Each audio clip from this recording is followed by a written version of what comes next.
वेदप्रिये वेदान्तर्गतवासिनी जनप्रिये जगत्कल्याणकारके कदम्बवनवासिनी कात्यायनी कनकाम्बरधरे कनकदुर्गे तव सुप्रभातम्।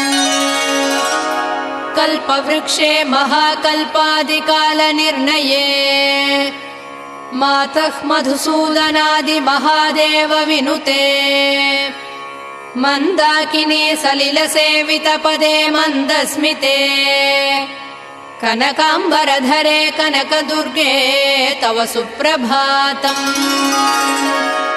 शिववामभागे शिवे शैवेतरसेवितपदे विजयदुर्गे महादुर्गे हे जगन्मातृके जगदाम्बिके जाह्नवी सखी